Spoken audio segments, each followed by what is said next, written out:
Super star Rajinikanth గతేడాది Jailer మూవీతో block buster హిట్ను తన ఖాతాలో వేసుకున్న సంగతి తెలిసింది. కాగా ఈ సినిమాలో తన మాస్ లుక్ యాక్షన్తో ప్రేక్షకులను ఆకట్టుకున్నారు రజనీ.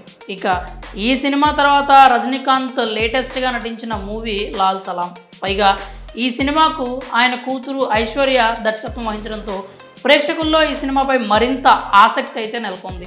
ఇక ఈ సినిమాలో రజనీకాంత్ అతిథి పాత్రలో నటించగా హీరో విష్ణు విశాల్, విక్రాంత్ కూడా నటించారు. దీంతో భారీ అంచనాల నడుమ ఈ సినిమా అయితే ఫిబ్రవరి 9న థియేటర్లో విడుదలైంది. కానీ ఆశించిన స్థాయిలో లాల్ సలాం ప్రేక్షకులను అంతగా ఆకట్టుకోలేకపోయింది. అయితే కూతురు మీద ప్రేమతో కాదనలేక ఈ సినిమా చేసినందుకు రజనీకాంత్ ఇమేజ్కు భారీ దెబ్బ తగిలిందనే చెప్పొచ్చు. ఎందుకంటే ఈ సినిమా అటు తమిళ్తో పాటు తెలుగులో కూడా ఘోర పరాజయం పొందింది. ఈ వివరాల్లోకి వెళ్తే ఇటీవలే రజనీకాంత్ కూతురు ఐశ్వర్య దర్శకత్వంలో లాల్ సలాం సినిమాలో ఓ కీలక పాత్ర చేశారు. అయితే ఈ సినిమా రొటీన్ స్టోరీ కావడంతో ప్రేక్షకులను అంతగా ఆకట్టుకోలేకపోయింది. అలాగే ఈ సినిమాను ఫస్ట్ డే చూసేవాళ్ళు లేకపోవడంతో భారీగా స్క్రీన్స్ తగ్గించేశారు. ఈ క్రమంలోనే కొన్ని చోట్లయితే ఏకంగా షోలనే క్యాన్సిల్ చేసే డబ్బులను ప్రేక్షకులకు రిటర్న్ ఇచ్చేశారు. అసలు రజనీకాంత్ సినిమాలంటే కోలీవుడ్తో పాటు టాలీవుడ్లో మంచి డిమాండ్ ఉంటుంది.